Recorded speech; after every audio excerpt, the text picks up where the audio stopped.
Sebelum ceritanya dimulai, silahkan tulis di kolom komentar dari daerah mana saja teman-teman yang menonton cerita ini. Jangan lupa like dan subscribe agar channel ini bisa semakin berkembang dan bisa mempersembahkan cerita yang lebih menarik lagi. Pagi itu terasa sama seperti 30 pagi sebelumnya sejak Dion pergi. Hening. Hanya ada suara sendok Kevin yang beradu pelan dengan mangkuk sereal di meja makan. Rania mengaduk kopinya tanpa sadar. Tatapannya kosong menembus jendela apartemen mungil yang kini menjadi dunianya. Dunia yang ia bangun kembali dari puing-puing rumah tangga yang hancur. Dulu, pagi hari selalu riuh. Ada suara Dion yang terburu-buru mencari dasi, keluhannya tentang kemacetan, atau sekadar deru mesin mobilnya yang meninggalkan garasi. Kini, keheningan itu terasa begitu padat, seolah memiliki bobot yang menekan dadanya. Ia sedang belajar untuk berdamai dengan sunyi, meyakinkan dirinya setiap hari bahwa ini lebih baik daripada pertengkaran tanpa henti. Kevin, putranya yang berusia 5 tahun, adalah poros dunianya. Mata bulatnya yang menatap Rania dengan penuh kepercayaan adalah alasan mengapa ia bangun setiap pagi, memasak sarapan, dan tersenyum meski hatinya masih terasa berlubang. "Bunda, nanti siang jadikan ke taman?" Suara Kevin membuyarkan lamunan Rania. Ia mengerjap, lalu memaksakan seulas senyum hangat. "Tentu saja, sayang. Nanti setelah Bunda selesai membereskan pesanan kue, kita ke taman." "Kevin mau main ayunan atau perosotan?" tanyanya, berusaha terdengar ceria. Semenjak perceraian, Rania memulai usaha catering kue kecil-kecilan dari rumah. Pesanannya tidak banyak, tetapi cukup untuk membayar sewa apartemen dan membeli susu untuk Kevin. Keahlian yang dulu sering diremehkan Dion, kini menjadi penopang hidupnya. "Ayunan. Sampai tinggi sekali," seru Kevin dengan mata berbinar. Rania mengangguk dan mengusap rambut putranya. Di saat-saat seperti ini, ia merasa kuat. Ia merasa bisa melakukan apapun demi senyum di wajah Kevin. Ia adalah seorang ibu, seorang penyintas. Ia akan baik-baik saja. Bel pintu berbunyi, memecah ketenangan pagi mereka. Rania mengerutkan kening. Ia tidak sedang menunggu paket dan tetangga jarang sekali berkunjung. Dengan sedikit rasa penasaran, ia berjalan menuju pintu dan membukanya. Seorang kurir berseragam berdiri di sana, menyodorkan sebuah amplop tebal berwarna perak yang berkilauan. Amplop itu terlihat sangat mewah, kontras dengan pintu apartemennya yang catnya mulai mengelupas. "Dengan Ibu Rania?" tanya kurir itu. "Iya, saya sendiri," jawab Rania, masih menatap amplop aneh itu. Ia menerimanya, terasa berat dan dingin di tangannya. Tidak ada nama pengirim di bagian luar, hanya namanya yang tertulis dengan huruf kaligrafi yang indah. Setelah kurir itu pergi, Rania menutup pintu dan membolak-balik amplop itu. Jantungnya mulai berdebar sedikit lebih cepat. Perasaan tidak enak menyergapnya. Ia duduk kembali di meja makan. Kevin sudah selesai sarapan dan kini asyik bermain dengan mobil-mobilan di karpet. Rania menarik napas dalam-dalam, lalu dengan hati-hati merobek segel perak di belakang amplop. Di dalamnya, ada sebuah kartu undangan yang lebih tebal dan kaku, juga berwarna perak. Saat ia membukanya, dunianya seolah berhenti berputar. Huruf-huruf timbul berwarna emas terukir di sana, membentuk dua nama yang membuatnya mual. Dion Wiratama dan Sinta Anggraini. Di bawahnya tertera tanggal pernikahan. 2 minggu dari sekarang. Rania membaca nama itu berulang-ulang. Dion. Tentu saja itu Dion, mantan suaminya. Tapi siapa Sinta Anggraini? Nama itu terasa asing. Tidak pernah ia dengar sebelumnya. Napasnya tercekat di tenggorokan. Sebulan. Baru sebulan mereka resmi bercerai. Sebulan yang ia habiskan untuk menangis diam-diam di kamar mandi agar Kevin tidak melihatnya, untuk meyakinkan dirinya bahwa ia bisa hidup sendiri. Dan kini, pria itu akan menikah lagi. Secepat ini, rasa sakit yang ia kira sudah mulai mereda, kembali menghantamnya dengan kekuatan penuh. Seperti luka yang dipaksa terbuka kembali. Tangannya gemetar hebat, membuat kartu undangan itu bergetar. Kilau warna perak dan emasnya seolah mengejek kesederhanaan hidupnya sekarang. Ini bukan sekadar undangan, ini adalah sebuah pernyataan. Sebuah deklarasi kemenangan dari Dion. "Lihat, aku bahagia tanpamu. Lihat, aku mendapatkan yang lebih baik secepat kilat." Humiliation. Itu kata yang paling tepat. Ia merasa terhina. Mengapa Dion mengirimkan ini padanya? Apakah untuk menyakitinya lebih dalam? Untuk memamerkan kebahagiaan barunya di atas penderitaannya? Ia meremas undangan itu, ingin sekali merobeknya menjadi serpihan kecil. Tapi sesuatu menahannya. Rasa penasaran yang getir mulai merayap di hatinya. Siapa wanita ini? Siapa Sinta Anggraini yang bisa menggantikan posisinya dalam sekejap mata? Rania bangkit dan berjalan mondar-mandir di ruang tamu yang sempit. Pikirannya berkecamuk. Haruskah ia datang? Separuh dirinya berteriak tidak. Untuk apa menyiksa diri sendiri dengan melihat pria yang pernah menjadi suaminya bersanding dengan wanita lain di pelaminan? Untuk apa ia membiarkan keluarga besar Dion menatapnya dengan pandangan kasihan? Namun, separuh dirinya yang lain, bagian kecil yang dipenuhi amarah dan harga diri yang terluka, berbisik sebaliknya. Datanglah. Tunjukkan padanya bahwa kamu tidak hancur. Tunjukkan padanya bahwa kamu baik-baik saja. Jangan biarkan dia berpikir kamu masih menangisinya di sudut gelap. Kevin berlari kecil ke arahnya dan memeluk kakinya. Bunda kenapa? Kok jalan-jalan terus? Tanyanya dengan polos. Rania berhenti, menatap putranya. Ia berjongkok dan memeluk Kevin erat. Bunda tidak apa-apa, sayang. Hanya sedikit pusing. Bisiknya, menahan air mata yang mendesak keluar. Ia tidak boleh lemah, tidak di depan Kevin. Ia harus kuat untuk mereka berdua. Ia melepaskan pelukannya dan kembali menatap undangan yang tergeletak di meja. Undangan itu seperti sebuah tantangan. Sebuah pertarungan terakhir untuk harga dirinya. Dion berpikir ia akan bersembunyi dan menangis. Dion berpikir ia sudah kalah telak. Mungkin sudah saatnya ia menunjukkan pada Dion, dan yang lebih penting, pada dirinya sendiri, bahwa Rania yang lama belum sepenuhnya mati. Bahwa di balik luka dan air mata, masih ada kekuatan yang tersisa. Keputusan belum ia buat, tetapi benih perlawanan mulai tumbuh di dalam hatinya yang hancur. Undangan berwarna perak itu bukan lagi hanya simbol kekalahan, tapi mungkin sebuah kesempatan untuk bangkit. Undangan perak itu tergeletak di atas nakas, berkilauan setiap kali cahaya lampu kamar mengenainya. Rania tidak membuangnya. Benda itu seperti artefak dari kehidupan lain, sebuah pengingat nyata betapa cepatnya Dion berpindah hati. Nama Sinta Anggraini terus berputar di kepalanya. Nama yang begitu biasa, namun kini terasa begitu mengancam. Siapakah dia? Pertanyaan itu membawanya kembali ke masa-masa paling kelam dalam pernikahannya, beberapa bulan sebelum semuanya benar-benar berakhir. Ingatannya melayang ke sebuah malam saat makan malam. Ia sudah memasak rendang, makanan kesukaan Dion, seharian penuh.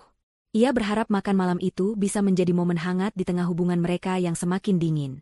Namun, Dion pulang dengan wajah masam, melempar tas kerjanya ke sofa, dan duduk di meja makan tanpa antusiasme. Kenapa rendang lagi? Bukankah sudah kubilang aku sedang mengurangi santan? Kata Dion ketus, bahkan sebelum menyentuh makanannya. Tapi ini kesukaanmu, jawab Rania pelan, semangatnya langsung layu. Kesukaanku dulu, Rania. Orang berubah. Selera berubah, balas Dion sambil mengotak-atik ponselnya. Kamu tahu, aku tadi bertemu dengan rekan bisnis baru. Seorang wanita. Cara berpikirnya luar biasa. Dia punya visi, tahu apa yang dia mau dalam hidup. Dia tidak hanya berkutat dengan urusan dapur dan anak. Itu adalah pertama kalinya.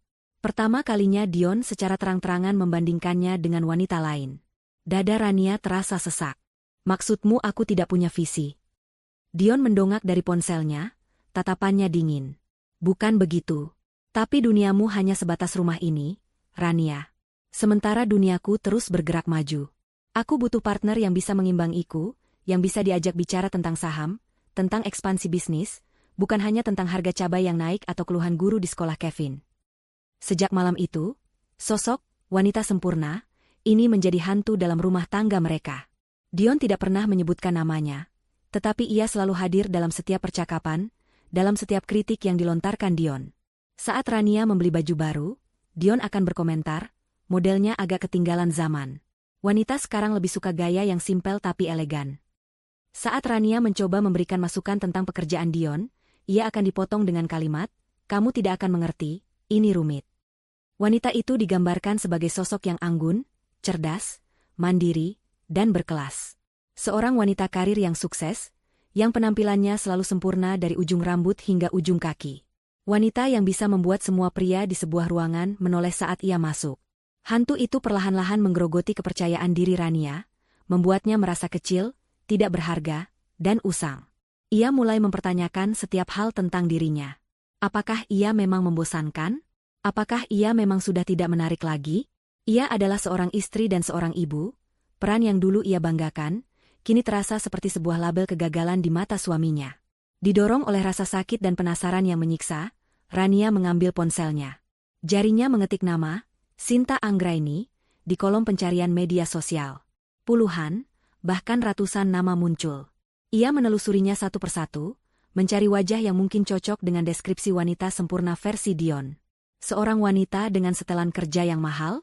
Atau seorang sosialita dengan tas bermerek? Tapi tak ada satupun profil yang terhubung dengan Dion. Ia kemudian membuka profil media sosial Dion. Hatinya mencelos. Semua fotonya bersama Rania dan Kevin telah lenyap, seolah 7 tahun pernikahan mereka tidak pernah ada. Profil itu kini dipenuhi foto-foto Dion di lapangan golf, di lounge eksekutif, di pertemuan bisnis. Sebuah citra baru yang ingin ia bangun, seorang pria sukses yang lajang dan bebas. Lalu ia melihatnya. Beberapa foto baru yang diunggah dalam sebulan terakhir.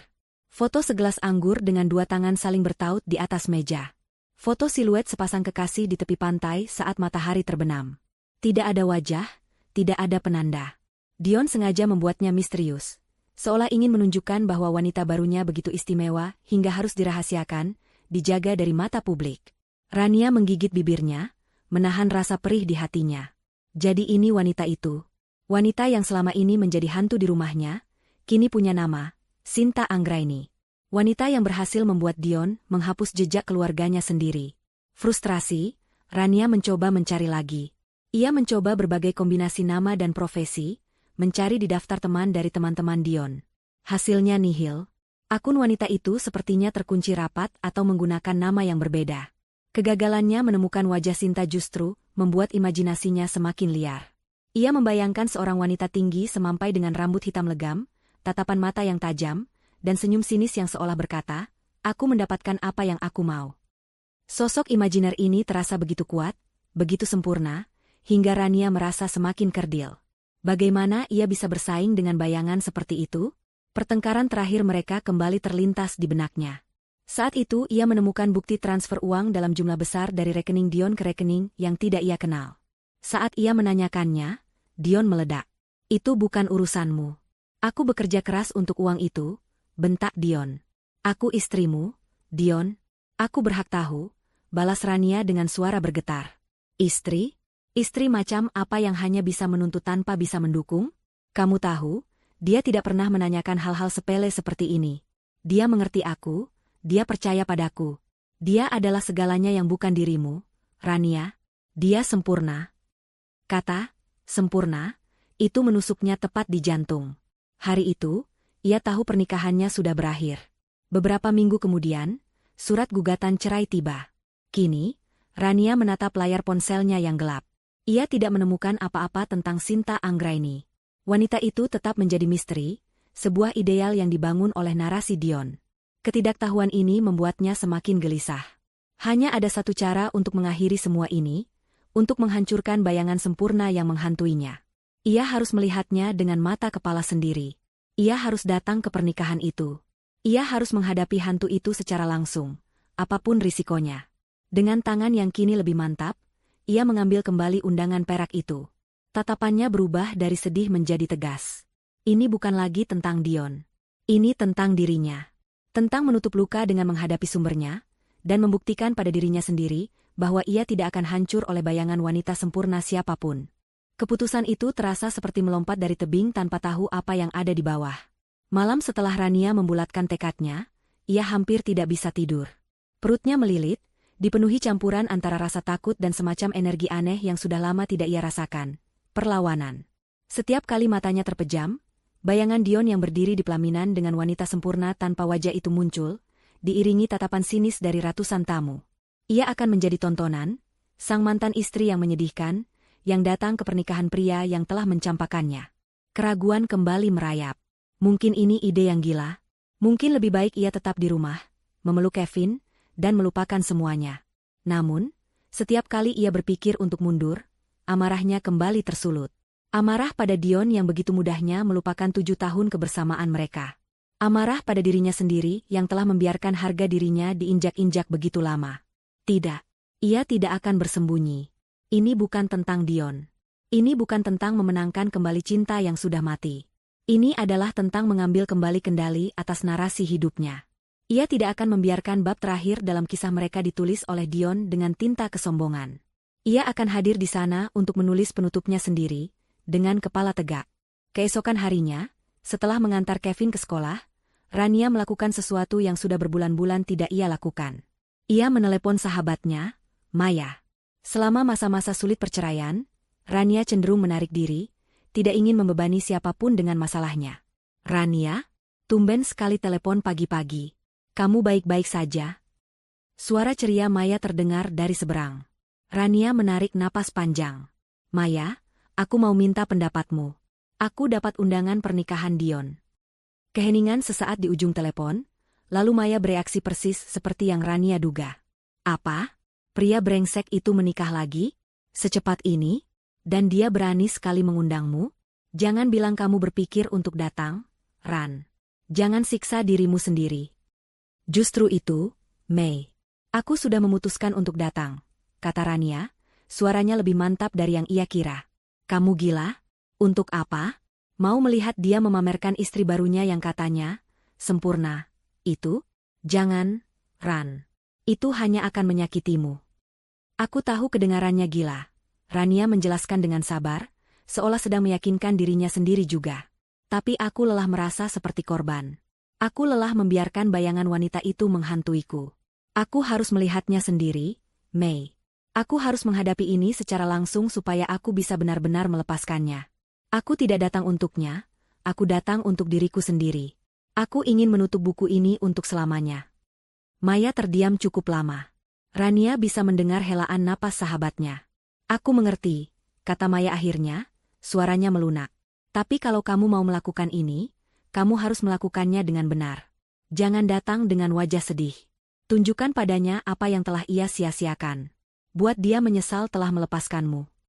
Ini bukan tentang membuatnya menyesal, Mei.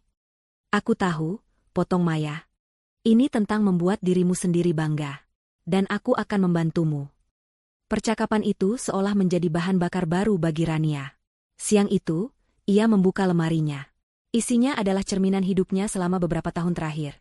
Daster, kaos longgar, celana bahan yang nyaman, dan beberapa blus sederhana untuk pergi ke acara sekolah Kevin. Pakaian seorang ibu, seorang istri yang prioritasnya adalah kenyamanan dan kepraktisan. Pakaian wanita yang oleh Dion disebut kusam. Dengan gerakan tiba-tiba, Rania menutup pintu lemari itu dengan keras. Cukup sudah. Dengan sebagian uang tabungan yang seharusnya ia gunakan untuk dana darurat, Rania pergi ke sebuah pusat perbelanjaan. Ia memasuki sebuah butik yang dulu sering ia kunjungi sebelum menikah, tempat yang menjual gaun-gaun indah yang sudah lama tidak berani ia sentuh. Awalnya ia merasa canggung. Ia merasa seperti penipu, seorang ibu rumah tangga biasa di antara wanita-wanita karir yang tampak percaya diri. Tapi ia memaksa dirinya untuk tetap di sana. Seorang pramuniaga muda menghampirinya. Bisa saya bantu, Bu? Saya mencari gaun untuk acara resepsi pernikahan, jawab Rania, berusaha terdengar yakin. Ia mencoba beberapa gaun. Yang pertama, gaun berwarna pastel, membuatnya terlihat pucat dan semakin menyedihkan. Yang kedua, gaun hitam, terasa seperti ia sedang berkabung. Ia hampir menyerah ketika matanya menangkap sebuah gaun yang tergantung di sudut. Warnanya biru safir, pekat dan dalam seperti langit malam. Modelnya sederhana namun sangat elegan. Kerahnya membentuk V yang tidak terlalu rendah. Lengannya panjang, dan kainnya jatuh dengan anggun sampai ke mata kaki. Saya mau coba yang itu, katanya pada pramuniaga. Di dalam kamar pas, Rania menatap pantulan dirinya di cermin. Saat gaun itu membungkus tubuhnya, sesuatu yang ajaib terjadi. Gaun itu pas sekali, seolah dijahit khusus untuknya. Warnanya membuat kulitnya terlihat lebih cerah, dan potongannya menonjolkan lekuk tubuhnya yang selama ini tersembunyi di balik pakaian longgar. Untuk pertama kalinya setelah sekian lama, ia tidak melihat seorang ibu yang lelah atau mantan istri yang patah hati di cermin. Ia melihat Rania, seorang wanita yang anggun dan kuat. Air mata haru menggenang di pelupuk matanya. Ia akan membeli gaun ini. Langkah selanjutnya adalah salon. Ia memotong rambutnya beberapa senti, membuang ujung-ujung yang kering dan bercabang. Rambutnya ditata menjadi ikal lembut yang membingkai wajahnya. Ia juga memanjakan dirinya dengan perawatan wajah, merasakan sentuhan lembut terapis yang seolah mengusir semua kekusaman dari wajah dan hatinya. Pada hari resepsi, Rania berdandan dengan tenang dan perlahan. Ia tidak terburu-buru. Setiap pulasan maskara, setiap sapuan lipstik, terasa seperti sebuah ritual untuk memanggil kembali kekuatan dirinya. Ia memakai gaun biru safirnya, sepasang anting mutiara peninggalan ibunya, dan sepatu hak tinggi yang sudah lama berdebu di dalam kotak. Ketika ia berdiri di depan cermin besar di kamarnya, ia nyaris tidak mengenali wanita yang balas menatapnya. Wanita itu tampak tenang, percaya diri, dan memancarkan aura misterius. Rasa gugup masih ada, bersembunyi di balik perutnya yang terasa kencang. Tapi kini, rasa gugup itu ditemani oleh perasaan siap. Gaun itu bukan lagi sekadar pakaian, itu adalah baju zirahnya. Riasan di wajahnya bukan lagi topeng, tapi ket perang. Ia siap memasuki medan pertempuran. Bukan untuk berperang melawan Dion atau istri barunya, tapi untuk berperang melawan rasa takut dan keraguan di dalam dirinya sendiri. Pertunjukan terakhir ini akan ia menangkan. Perjalanan menuju hotel bintang 5 tempat resepsi itu diadakan terasa seperti perjalanan menembus lorong waktu. Jantung Rania berdebar begitu kencang, hingga ia bisa merasakannya di pangkal tenggorokan. Radio mobil menyenandungkan lagu-lagu cinta yang ironis, jadi ia mematikannya. Keheningan terasa lebih baik, membiarkannya fokus pada napasnya yang ia coba atur agar tetap teratur. Tangan yang mencengkeram setir terasa dingin dan sedikit basah. Berkali-kali, sebuah suara kecil di kepalanya berbisik, "Putar balik. Pulanglah. Kamu tidak perlu melakukan ini."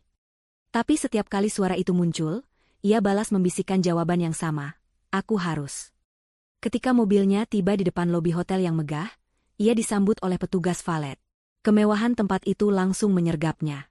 Karpet merah, pilar-pilar marmer yang menjulang, dan lampu kristal raksasa yang menggantung di langit-langit. Ini adalah dunia Dion sekarang.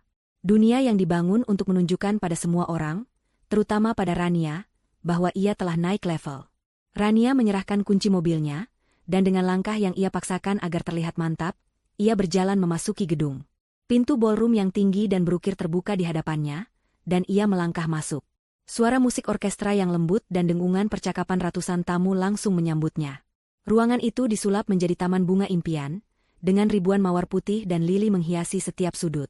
Para tamu, pria dalam setelan jas mahal dan wanita dalam gaun malam yang berkilauan, berkumpul dalam kelompok-kelompok kecil, tertawa sambil memegang gelas sampanye. Untuk sesaat, Rania merasa seperti penyusup. Seluruh keberanian yang ia kumpulkan di rumah seolah menguap begitu saja. Ia merasa semua mata tertuju padanya. Ia bisa merasakan tatapan mereka menusuk punggungnya saat ia berjalan lebih jauh ke dalam. Ada tatapan kasihan dari beberapa tante jauh yang masih menyukainya. Ada tatapan penuh selidik dari rekan-rekan bisnis Dion yang mungkin hanya mengenalnya sebagai mantan istri. Dan yang paling tajam adalah tatapan dingin dari ibu dan saudara perempuan Dion. Mereka berdiri di salah satu sudut, dan begitu melihat Rania, percakapan mereka berhenti, digantikan oleh bisikan dan senyum sinis. Rania sudah menduga ini akan terjadi. Ia menarik napas, menegakkan punggungnya lebih tinggi, dan terus berjalan seolah tidak menyadari mereka. Gaun birunya terasa seperti perisai. Ia mengambil segelas jus dari meja minuman, memegangnya erat-erat seolah itu adalah pelampung di lautan manusia. Ia menemukan sebuah tempat yang agak sepi di dekat jendela besar yang menghadap ke taman hotel. Dari sana, ia bisa mengamati seluruh ruangan tanpa terlalu menjadi pusat perhatian. Ia mencari-cari panggung pelaminan, namun panggung itu masih kosong. Pengantinnya belum muncul. Tiba-tiba, seseorang menyentuh lengannya. Rania menoleh kaget. Itu adalah Dion. Jantungnya serasa berhenti berdetak. Dion tampak luar biasa dalam setelan jas hitam yang dirancang khusus. Rambutnya tertata sempurna, dan senyum puas terpasang di wajahnya. Ia tidak sendirian. Di belakangnya berdiri beberapa temannya, menatap Rania dengan ekspresi yang sulit diartikan. "Aku tidak menyangka kamu akan datang, Ran," kata Dion. Suaranya terdengar ramah, tetapi matanya menyiratkan kemenangan. Ia sengaja berbicara cukup keras agar teman-temannya bisa mendengar. Rania memaksakan seulas senyum tenang di bibirnya. "Tentu saja aku datang, Dion. Aku tidak mungkin melewatkan hari besarmu," jawabnya, suaranya terdengar jernih dan stabil, membuat dirinya sendiri terkejut. Dion tampak sedikit terkejut dengan ketenangan Rania. Mungkin ia mengharapkan Rania akan menangis atau membuat keributan. Ia lalu menyapu pandangannya ke seluruh ruangan yang megah dengan gerakan dagu yang angkuh. "Bagaimana menurutmu? Lihatlah, ini semua adalah impianku. Sesuatu yang tidak pernah bisa kita capai bersama." Kalimat itu adalah sebuah tamparan. Sebuah penegasan bahwa menurutnya, Rania adalah penghalang kesuksesannya. Alih-alih merasa sakit, Rania justru merasakan sesuatu yang lain. Kasihan. Pria di hadapannya ini begitu butuh pengakuan, begitu terobsesi dengan citra, hingga ia harus merendahkan masa lalu mereka untuk meninggikan dirinya saat ini. Rania tidak membalas hinaan itu. Ia hanya menatap Dion lurus di mata, senyumnya tidak goyah. Tempatnya indah sekali. Kamu pantas mendapatkan semua ini. Aku turut bahagia untukmu, katanya dengan tulus yang dibuat-buat. Ketulusan palsu itu sepertinya membuat Dion bingung. Ia tidak tahu bagaimana harus merespons. Ia terbiasa dengan Rania yang emosional dan rapuh. Rania yang tenang dan anggun ini adalah sosok asing baginya. Setelah jeda yang canggung, ia hanya mengangguk kecil. Ya, terima kasih sudah datang, katanya sebelum berbalik dan kembali bergabung dengan teman-temannya. Rania menghela napas lega saat Dion pergi. Tangannya yang memegang gelas sedikit gemetar. Ujian pertama telah ia lewati. Ia tidak hancur. Ia tidak menangis. Ia menghadapinya dengan kepala tegak. Ia merasa sedikit lebih kuat. Tepat pada saat itu, pembawa acara naik ke atas panggung. Suaranya yang menggelegar memenuhi seluruh ruangan. Hadirin sekalian yang kami hormati, marilah kita sambut bersama, pasangan yang berbahagia, mempelai pria, Bapak Dion Wiratama, dan mempelai wanita, Ibu Sinta Anggraini. Musik menjadi lebih keras.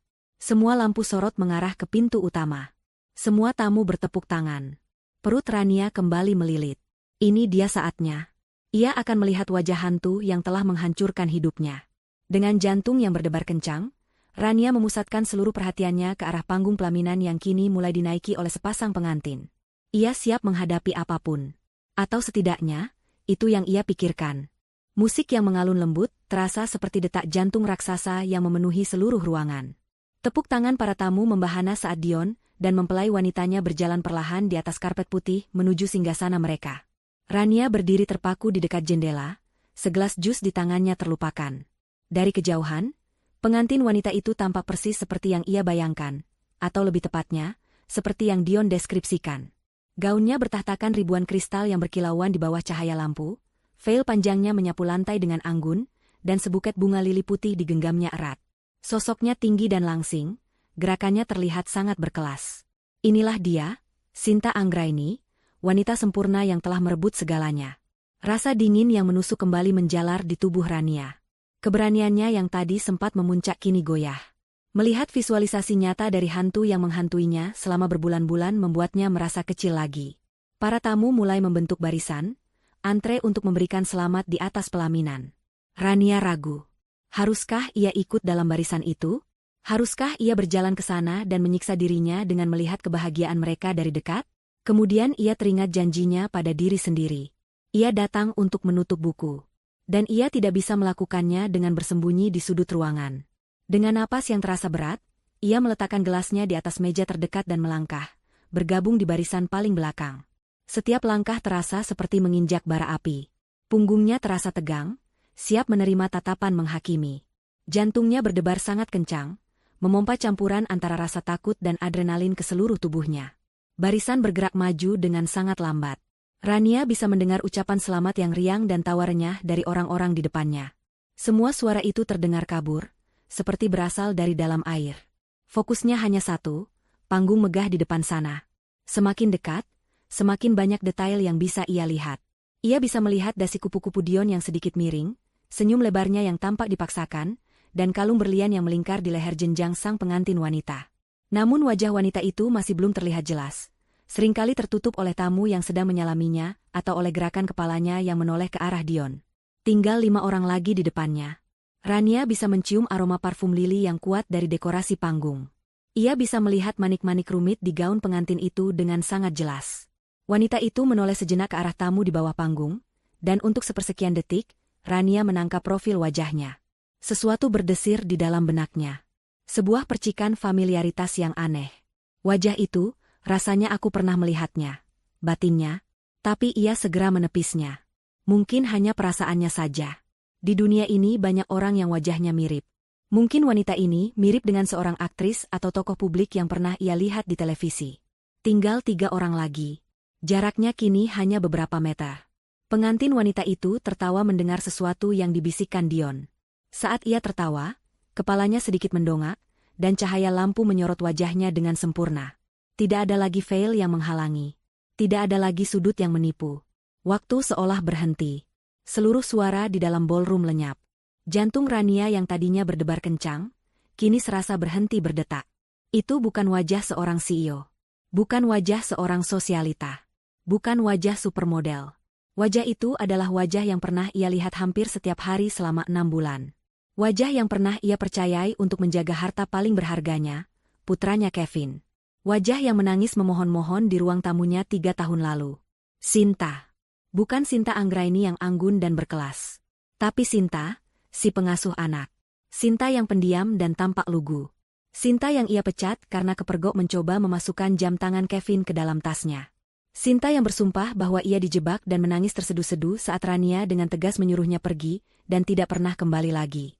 Otak Rania terasa seperti mengalami korsleting. Kepingan-kepingan puzzle yang mustahil tiba-tiba menyatu membentuk sebuah gambar yang sangat absurd. Wanita, sempurna, yang diceritakan Dion. Wanita, berkelas, dengan visi yang hebat. Wanita yang mengerti ambisinya. Ternyata adalah seorang pengasuh anak dengan catatan kriminal kecil di rumahnya sendiri, seorang pencuri, semua rasa takut, semua rasa minder, semua intimidasi yang ia rasakan selama ini menguap dalam sekejap. Perasaan itu digantikan oleh gelombang kejut yang begitu dahsyat, hingga membuatnya sedikit terhuyung. Ia menatap wajah di atas pelaminan itu sekali lagi, mencari-cari kesalahan. Tapi tidak ada. Itu benar-benar Sinta. Mungkin sedikit lebih terawat, dengan riasan mahal dan tatanan rambut yang sempurna, tapi itu tetaplah dia. Mata yang sama. Senyum yang sama. Rania kini berada di urutan paling depan. Tamu di hadapannya sedang menyalami kedua mempelai. Sebentar lagi gilirannya, ia menatap lurus ke depan. Matanya bertemu dengan mata Sinta. Selama 1 detik, Sinta tersenyum ramah, senyum yang sudah ia siapkan untuk ratusan tamu. Lalu, di detik kedua, senyum itu membeku. Matanya melebar. Pengenalan melintas di wajahnya, diikuti oleh gelombang kepanikan yang tak bisa disembunyikan. Wajahnya yang tadi merona bahagia kini menjadi pucat pasi seperti kertas. Sinta mengenalinya. Dan Sinta tahu bahwa Rania juga mengenalinya. Di saat itulah, di tengah keheningan batinnya yang absolut, sebuah gelembung emosi mulai naik dari perutnya. Bukan amarah. Bukan kesedihan. Melainkan sesuatu yang lain. Sesuatu yang liar dan tak terduga. Sebuah tekanan yang luar biasa dari absurditas situasi ini. Semua kebohongan Dion, semua harga dirinya yang hancur, semua air matanya, semua itu karena seorang mantan pengasuh anak yang pernah ia usir karena mencuri. Tekanan itu terus naik, mencapai tenggorokannya, dan siap meledak. Momen pengakuan itu hanya berlangsung beberapa detik, tetapi terasa seperti keabadian. Kepanikan di mata Sinta adalah bensin yang menyiram percikan api di dalam diri Rania. Semua drama, semua sakit hati, semua narasi tentang wanita sempurna yang dibangun Dion runtuh berkeping-keping di hadapannya, menyingkap sebuah kebenaran yang begitu menggelikan, begitu konyol, hingga melampaui batas logika. Tembok pertahanan terakhir di dalam diri Rania jebol. Semua dimulai dengan sebuah suara kecil. Sebuah embusan napas yang tertahan, yang lolos dari bibirnya tanpa bisa ia cegah. Seperti suara katup uap yang dilepaskan. Ia mencoba menutup mulutnya dengan tangan, berusaha menelan kembali apapun yang mendesak ingin keluar. Tapi sudah terlambat. Embusan napas itu berubah menjadi kekahan kecil yang tertahan. Suaranya terdengar aneh dan tercekik di tengah alunan musik yang romantis. Orang di belakangnya mungkin mengira ia sedang terharu. Tapi kemudian, ingatan-ingatan itu datang menyerbu tanpa ampun. Wajah Dion yang begitu angkuh saat berkata, dia punya visi, Rania. Dia bukan sepertimu. Visi? Visi untuk memindahkan jam tangan anak kecil ke dalam tasnya? Lalu wajahnya yang meremehkan saat berkata, dia wanita berkelas. Berkelas? Apakah mencoba mencuri perhiasan dari majikanmu adalah standar kelas yang baru? Setiap hinaan yang pernah Dion lontarkan kini terdengar seperti lelucon paling lucu di dunia. Kekahan kecil itu tidak bisa lagi dibendung. Kekuatan yang mendorongnya dari dalam terlalu besar. Kekahannya berubah menjadi tawa. Awalnya pelan, tapi kemudian semakin keras dan lepas. Rania mengangkat kepalanya, tangannya turun dari mulutnya, dan ia tertawa. Benar-benar tertawa terbahak-bahak. Suara tawanya yang nyaring dan jernih, membelah suasana pesta yang tadinya hikmat. Musik orkestra yang sedang mengalun seolah tersendat. Percakapan para tamu di sekitar panggung mulai mereda. Satu persatu, kepala menoleh ke arah sumber suara yang tidak pantas itu. Ke arah Rania. Wanita anggun bergaun biru safir yang berdiri sendirian di depan pelaminan, tertawa seolah baru saja mendengar lawakan terbaik sepanjang hidupnya. Dion, yang tadinya tersenyum pada Sinta, menoleh dengan kening berkerut. Wajahnya berubah dari bingung menjadi jengkel, lalu menjadi merah padam karena marah dan malu. "Rania," desisnya, tak percaya. Sinta hanya bisa berdiri mematung, wajahnya sepucat gaunnya. Senyumnya sudah lama hilang, digantikan oleh ekspresi ketakutan murni. Ia seperti seekor tikus yang terpojok di bawah sorotan lampu. Tawa Rania tidak berhenti. Justru semakin menjadi-jadi. Ia tertawa sampai perutnya sakit. Air mata mulai mengalir di pipinya, membasahi riasannya. Tapi ini bukan air mata kesedihan yang selama ini ia tumpahkan diam-diam di bantal. Ini adalah air mata kelegaan. Air mata pembebasan. Setiap gelak tawa yang keluar dari mulutnya, terasa seperti sedang mengusir racun yang sudah berbulan-bulan mengendap di dalam jiwanya. Ia menertawakan kebodohan Dion yang luar biasa. Pria itu menukar seorang istri yang tulus dengan seorang penipu ulung, hanya karena terbuai oleh kata-kata manis dan penampilan luar. Ia menertawakan keberanian Sinta yang nekat. Wanita itu berhasil memanipulasi seorang pengusaha sukses, membangun istana di atas kebohongan. Dan yang terpenting, ia menertawakan dirinya sendiri. Menertawakan Rania yang lama, yang begitu bodohnya merasa rendah diri dan tidak berharga karena dibandingkan dengan ini. Dengan seorang pencuri kecil. Seluruh ballroom kini hening total. Hanya ada suara tawa Rania yang menggema. Para tamu saling berpandangan, berbisik-bisik. Siapa wanita itu? Kenapa dia tertawa seperti itu? Apa dia sudah gila? Keluarga besar Dion menatapnya dengan tatapan penuh kebencian. Mereka pasti mengira ini adalah aksi balas dendam yang direncanakan. Tapi ini jauh lebih baik dari itu. Ini spontan, murni, dan sangat memuaskan. Rania membungkukkan badannya, memegangi perutnya yang kram karena terlalu banyak tertawa. Ia mencoba berhenti, tetapi setiap kali ia melihat ekspresi ngeri di wajah Dion dan Sinta, gelombang tawa baru kembali meledak. Ia seperti penonton tunggal di sebuah pertunjukan komedi tragedi, dan ia adalah satu-satunya orang di ruangan itu yang mengerti leluconnya. Setelah beberapa saat yang terasa seperti selamanya, tawa itu akhirnya mulai mereda, menyisakan isakan kecil dan napas yang terengah-engah. Rania perlahan-lahan menegakkan tubuhnya kembali. Ia menyeka air mata dari pipinya dengan punggung tangannya, tidak peduli jika riasannya luntur. Ia mengangkat kepalanya dan menatap lurus ke arah kedua mempelai di atas panggung. Keheningan di dalam ruangan terasa begitu pekat, semua orang menunggu apa yang akan ia lakukan atau katakan selanjutnya. Tawa sudah usai. Babak selanjutnya dari drama ini akan segera dimulai. Keheningan yang pecah di dalam ballroom terasa lebih bising daripada suara tawa Rania beberapa saat yang lalu. Ratusan pasang mata kini tertuju pada 3 aktor utama di panggung dadakan ini. Rania yang berdiri tenang di lantai, serta Dion dan Sinta yang membeku di atas pelaminan. Wajah Dion yang tadinya merah padam karena malu kini menggelap karena amarah. Ini adalah malam terbesarnya, malam pembuktiannya, dan wanita ini telah menghancurkannya dengan sebuah tawa. Dengan gerakan kasar, Dion turun dari pelaminan. Langkahnya cepat dan berat, mengabaikan tangan ibunya yang mencoba menahannya. Ia menghampiri Rania, tatapannya menyala-nyala. Beberapa tamu di barisan depan mundur perlahan, memberikan ruang seolah mengantisipasi sebuah ledakan. "Kamu sudah gila?"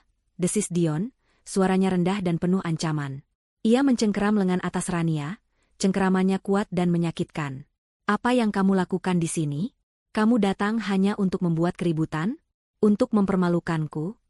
Rania menatap cengkeraman tangan Dion di lengannya, lalu ia mengangkat wajahnya dan menatap lurus ke mata mantan suaminya. Anehnya, ia tidak merasakan takut. Cengkeraman itu tidak lagi terasa mengintimidasi seperti dulu. Di matanya, Dion tidak lagi terlihat seperti raksasa yang bisa menghancurkannya, melainkan seperti anak kecil yang sedang mengamuk karena mainannya direbut. Dengan ketenangan yang mengejutkan dirinya sendiri, Rania tersenyum. Bukan senyum sinis atau senyum kemenangan, melainkan senyum tipis yang penuh dengan rasa kasihan. Ia melirik sekilas ke arah pelaminan, ke arah Sinta yang masih berdiri mematung dengan wajah pucat, lalu kembali menatap Dion. "Mempermalukanmu?" Rania bertanya dengan suara yang jernih, cukup keras untuk didengar oleh orang-orang terdekat. "Bagaimana mungkin aku bisa mempermalukanmu lebih dari yang sudah kamu lakukan pada dirimu sendiri, Dion?" Dion tampak bingung dengan jawaban itu. "Apa maksudmu?" Rania tidak menjawab. Ia justru melanjutkan kalimatnya seolah Dion tidak bertanya. "Selamat, Dion. Aku serius," katanya, nadanya terdengar ringan, hampir seperti sedang bercanda. "Kamu akhirnya mendapatkan wanita, sempurna, impianmu. Wanita yang begitu berkelas dan punya visi. Ia sengaja menggunakan kata-kata yang dulu sering Dion lontarkan untuk menyiksanya. Ia berhenti sejenak, membiarkan kalimat itu menggantung di udara. Lalu, ia mencondongkan tubuhnya sedikit lebih dekat, seolah akan membisikkan sebuah rahasia besar. Aku hanya tidak menyangka seleramu serendah ini, lanjutnya dengan suara yang lebih pelan namun tajam. Dulu dia hanya mencoba mencuri jam tangan anakku. Semoga sekarang dia tidak mencoba mencuri seluruh hartamu. Waktu seolah membeku. Cengkeraman Dion di lengan Rania langsung mengendur. Matanya melebar karena syok, mulutnya sedikit terbuka. Kata-kata, mencuri jam tangan anakku, menghantamnya seperti sebuah bogem mentah. Kalimat itu seperti kunci yang membuka sebuah ingatan lama yang terkubur. Ia ingat Rania pernah mengeluh soal pengasuh anak mereka. Ia ingat ada sedikit keributan, tapi ia tidak pernah peduli karena menganggap itu urusan sepele. Sekarang, urusan sepele itu berdiri di atas pelaminan mengenakan gaun pengantin seharga ratusan juta. Efek kalimat Rania menyebar lebih cepat dari api. Seorang tamu wanita, yang merupakan sepupu jauh Dion, terkesiap. Ia menoleh ke temannya dan berbisik, "Aku ingat cerita itu. Rania pernah bilang dia memecat pengasuh anaknya karena mencuri." Bisikan itu menjalar dari satu meja ke meja lain. Para tamu yang tadinya hanya melihat seorang mantan istri yang mengamuk, kini mulai melihat kemungkinan lain yang jauh lebih menarik dan skandalistik. Wajah mempelai wanita, Sinta, kini menjadi pusat perhatian. Orang-orang menatapnya dengan pandangan baru yang penuh selidik. Mencoba mencocokkan wajah anggun itu dengan citra seorang pencuri. Kepanikan Sinta yang semakin menjadi-jadi di atas panggung, seolah menjadi konfirmasi atas tuduhan itu. Dion masih terpaku di tempatnya, otaknya berusaha memproses informasi yang mustahil ini. Wanita yang ia puja, yang ia anggap sebagai simbol kesuksesan dan kelas atas, adalah tidak mungkin. Rania menarik lengannya dari cengkeraman Dion yang sudah tak berdaya. Misinya telah selesai. Tawa tadi adalah untuk melepaskan bebannya, dan kata-kata barusan adalah hadiah perpisahannya untuk Dion. Sebuah bom waktu yang ia tinggalkan di tengah pesta impiannya. "Aku rasa urusanku di sini sudah selesai," kata Rania dengan tenang. Ia berbalik, punggungnya lurus dan langkahnya mantap. Ia tidak berlari. Ia berjalan dengan anggun melewati kerumunan tamu yang spontan memberinya jalan. Tatapan yang mengiringi langkahnya kini bukan lagi tatapan kasihan, melainkan campuran antara kaget, kagum, dan rasa ingin tahu yang besar. Ia telah mengubah narasi malam itu. Dari seorang korban yang menyedihkan, ia menjadi tokoh utama yang misterius dan kuat. Saat ia berjalan menuju pintu keluar ballroom, ia bisa mendengar suara-suara di belakangnya mulai menjadi riuh. Suara Dion yang berteriak panik, suara ibu Dion yang melengking, dan dengungan gosip dari ratusan tamu. Pesta itu telah hancur. Panggung sandiwara yang dibangun Dion dengan susah payah telah ia runtuhkan hanya dengan sebuah tawa dan sebaris kalimat kebenaran. Rania tidak menoleh ke belakang. Ia terus berjalan, melewati pintu besar berukir itu, dan keluar dari ballroom yang penuh kekacauan. Udara malam yang sejuk menyambutnya, terasa begitu segar dan bersih setelah berada di dalam ruangan yang penuh kepalsuan. Ia merasa ringan, bebas. Panggung drama itu kini ia serahkan sepenuhnya pada Dion dan pengantin barunya.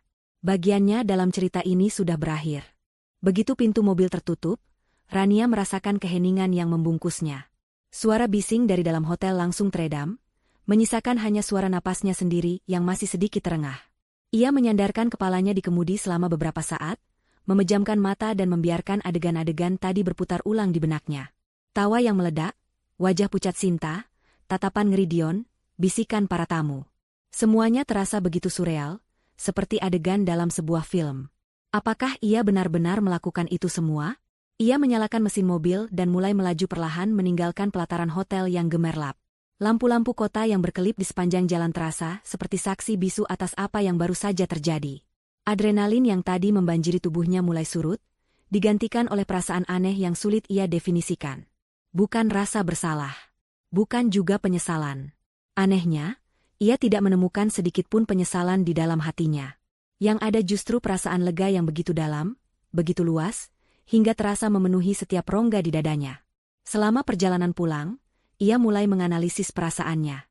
Tawa itu, tawa yang tak terkendali itu, adalah hal paling jujur yang pernah ia lakukan selama bertahun-tahun. Itu bukan tindakan yang direncanakan. Itu adalah reaksi murni dari jiwa yang sudah terlalu lama menanggung beban. Beban perasaan tidak cukup baik, beban perbandingan yang menyakitkan, dan beban kesedihan karena merasa disia-siakan. Tawa itu telah menghancurkan semua beban itu menjadi debu. Dan kata-kata yang ia ucapkan pada Dion. Ia tidak pernah menyangka memiliki keberanian seperti itu. Selama ini, ia selalu menjadi pihak yang mengalah dalam setiap pertengkaran, pihak yang menelan semua kata-kata tajam Dion. Malam ini, untuk pertama kalinya, ia membalas. Bukan dengan amarah yang membabi buta, tetapi dengan kebenaran yang dingin dan menusuk. Ia tidak perlu menjabarkan semuanya, ia hanya perlu menanam benihnya, dan ia tahu kekacauan akan tumbuh dengan sendirinya. Persepsinya tentang Dion berubah total malam ini. Pria yang selama ini ia lihat sebagai sosok superior yang meninggalkannya demi sesuatu yang lebih baik, kini terlihat begitu rapuh dan menyedihkan. Seluruh citra kesuksesan dan kekuasaannya ternyata dibangun di atas pondasi yang sangat dangkal, ego dan ketidakmampuan untuk melihat kebenaran. Dion tidak jatuh cinta pada Sinta, ia jatuh cinta pada ide tentang Sinta yang ia ciptakan sendiri di kepalanya. Ia tertipu bukan oleh Sinta, tapi oleh kebodohannya sendiri. Dan kesadaran ini, entah bagaimana, membebaskan Rania. Kekuatan yang Dion miliki atas dirinya, yaitu kekuatan untuk membuatnya merasa rendah diri, kini telah lenyap selamanya. Ia tidak lagi membencinya. Ia hanya merasa kasihan. Rania memarkir mobilnya di depan gedung apartemennya yang sederhana. Ia menatap gedung itu. Dulu, ia melihatnya sebagai simbol kegagalannya, sebuah penurunan drastis dari rumah besar mereka yang dulu. Malam ini, ia melihatnya sebagai sebuah benteng. Sebuah tempat yang aman dan nyata, jauh dari dunia palsu yang baru saja ia tinggalkan. Ia membuka pintu apartemennya pelan-pelan. Suasananya hening dan damai. Mainan Kevin masih tergeletak di karpet, persis seperti saat ia meninggalkannya. Ia melepas sepatu hak tingginya, merasakan kelegaan saat kakinya yang pegal menyentuh lantai yang dingin. Ia berjalan ke kamar Kevin dan membuka pintunya sedikit. Putranya sedang tertidur lelap, memeluk boneka dinosaurusnya dengan erat. Wajahnya begitu damai, begitu polos. Rania berdiri di ambang pintu, memandangi putranya. Inilah dunianya, inilah kesempurnaannya. Bukan gaun mewah, bukan pesta megah, bukan pula pengakuan dari seorang pria. Kesempurnaannya ada di dalam ruangan kecil ini, dalam napas teratur putranya, dalam rasa cinta tanpa syarat yang ia miliki. Malam ini ia tidak sedang memperjuangkan Dion. Ia sedang memperjuangkan dirinya sendiri, agar ia bisa menjadi ibu yang utuh dan bahagia untuk anak ini. Ia menutup pintu kamar Kevin dengan lembut dan berjalan ke dapur. Ia menyeduh secangkir teh kamomil hangat. Gaun biru safirnya ia lepas dan ia gantung dengan hati-hati. Gaun itu sudah melakukan tugasnya dengan baik. Kini ia kembali mengenakan kaos rumahnya yang nyaman. Sambil menyeruput tehnya, ia duduk di sofa dan menatap keluar jendela. Perasaan damai yang luar biasa menyelimutinya. Ia tidak tahu apa yang akan terjadi besok. Mungkin akan ada telepon penuh amarah dari Dion. Mungkin keluarganya akan mencacinya. Mungkin ia akan menjadi bahan gosip selama berminggu-minggu. Tapi untuk pertama kalinya, ia tidak peduli. Apapun yang terjadi di dunia luar sana, di dalam hatinya, ia sudah menang. Ia telah menemukan kembali dirinya yang hilang.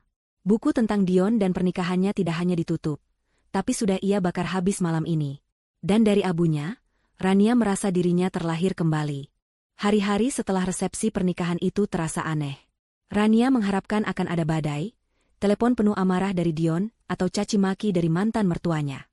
Namun yang datang justru keheningan. Keheningan yang ganjil dan terasa berat, seperti ketenangan sebelum badai yang lebih besar datang. Ia melanjutkan hidupnya seperti biasa, membuat kue pesanan, mengantar jemput Kevin, dan mencoba untuk tidak memikirkan kekacauan yang telah ia tinggalkan.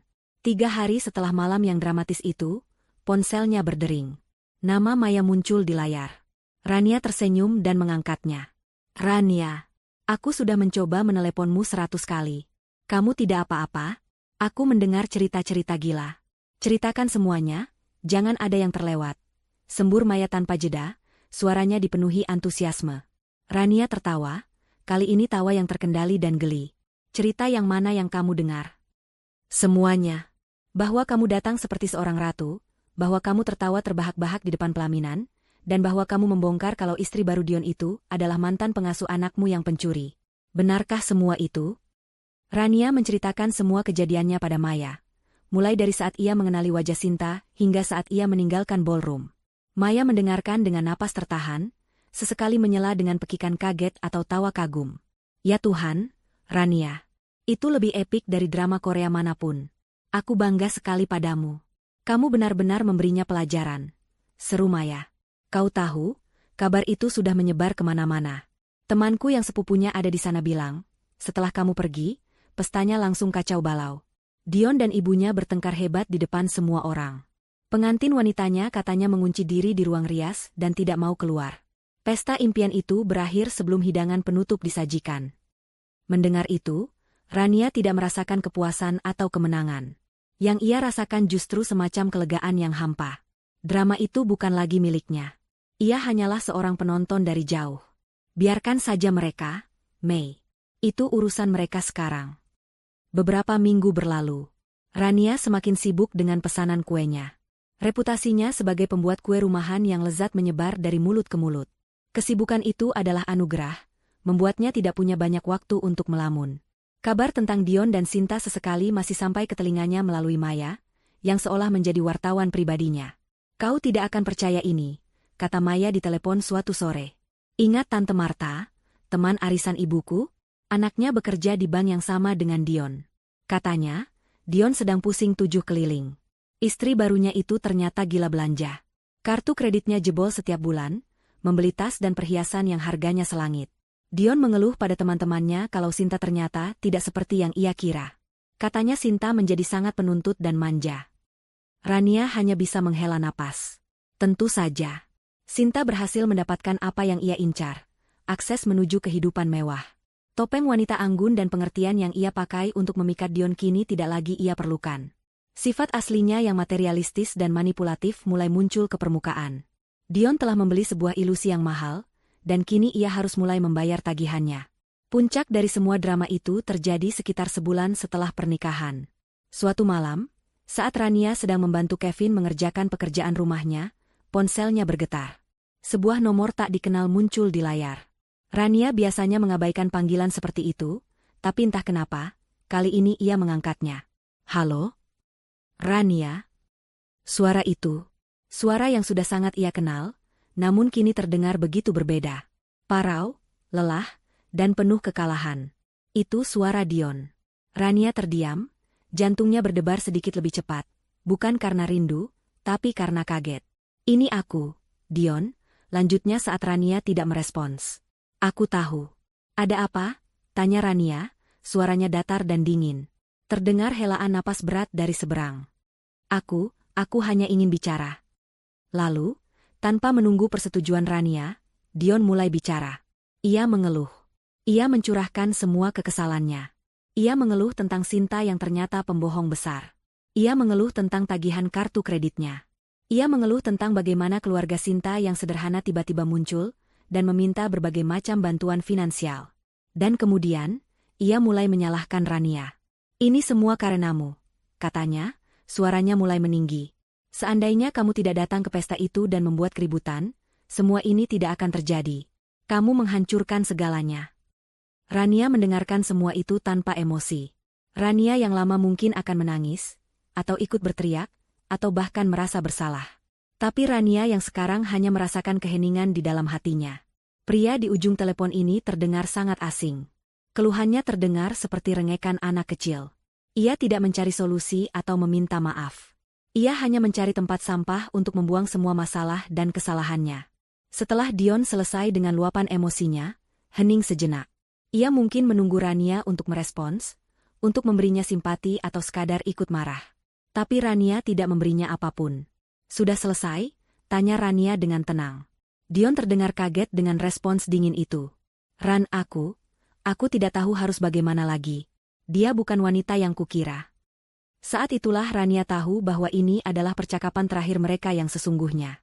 Ini adalah momen penutup yang absolut. Itu bukan lagi urusanku, Dion, kata Rania, suaranya tegas namun tidak kejam. Kamu yang memilihnya. Kamu yang menyebutnya sempurna. Kamu yang membuang keluargamu demi dia. Ia berhenti sejenak, lalu mengucapkan kalimat terakhirnya. Selamat menikmati pilihanmu. Sebelum Dion sempat menjawab, Rania memutuskan panggilan itu.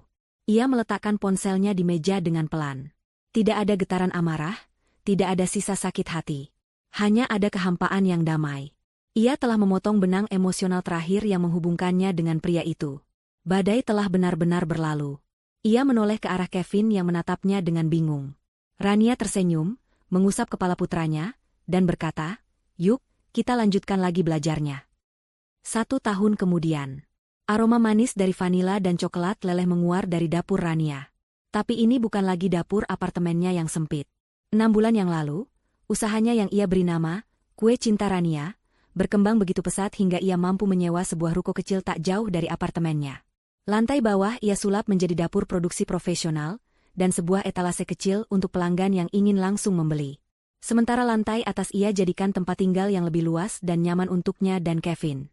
Pagi itu, Rania sedang menyelesaikan pesanan kue pengantin 3 tingkat. Tangannya bergerak dengan lincah dan terampil, menghias setiap detail dengan bunga-bunga gula yang ia buat sendiri. Ia kini memiliki 2 orang pegawai yang membantunya. Hidupnya sibuk, penuh dengan jadwal dan tenggat waktu, tetapi ini adalah kesibukan yang membahagiakan. Kesibukan yang ia bangun dengan tangannya sendiri.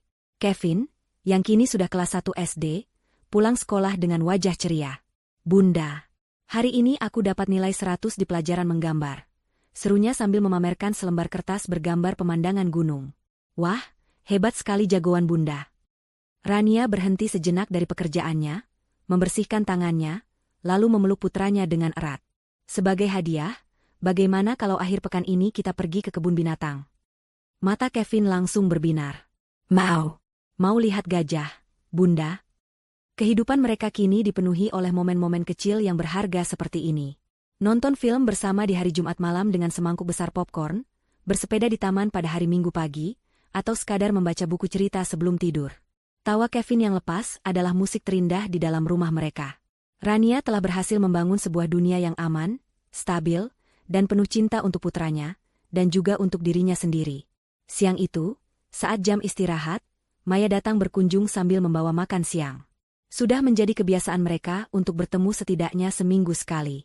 "Wow, kue pengantin lagi? Bisnismu benar-benar luar biasa, Ran," puji Maya sambil duduk di salah satu kursi. "Syukurlah, Mei. Semua berkat doa dan dukunganmu juga," jawab Rania tulus. Mereka makan sambil mengobrol ringan, sampai akhirnya Maya berkata dengan nada sedikit bergosip, "Kamu dengar kabar terbaru tidak?" Rania tersenyum. Ia sudah tahu arah pembicaraan ini. Kabar tentang siapa? Siapa lagi kalau bukan Tuan Wiratama dan istrinya yang sempurna itu, kata Maya sambil memutar bola matanya. Mereka resmi bercerai minggu lalu. Dan kabarnya prosesnya sangat buruk. Saling menuntut harta gono gini. Rumah mewah mereka juga sudah masuk daftar jual. Dion katanya sampai harus menjual sebagian saham perusahaannya untuk membayar tuntutan Sinta. Rania mendengarkan berita itu sambil mengunyah makanannya dengan tenang. Setahun yang lalu, berita ini mungkin akan membuatnya merasakan semacam kepuasan. Tapi sekarang, ia tidak merasakan apa-apa. Kisah Dion dan Sinta terasa seperti berita tentang orang asing yang ia baca di koran. Tidak ada lagi koneksi emosional. Itu adalah drama milik orang lain, dan ia sudah lama turun dari panggung itu. Kasihan juga ya mereka. Hanya itu komentar Rania. Maya menatapnya dengan kagum. "Kamu benar-benar sudah melupakannya, ya? Aku ingat setahun yang lalu di hari pernikahan itu." Maya berhenti, lalu tertawa kecil. Momen itu sudah jadi legenda. Tahu, beberapa temanku masih suka menyebutnya, insiden tawa di pernikahan. Rania ikut tertawa. Ingatan akan malam itu tidak lagi terasa menyakitkan atau dramatis. Justru terasa lucu. Ia mengingat dirinya sendiri, berdiri dengan gaun biru, tertawa terbahak-bahak di tengah keheningan.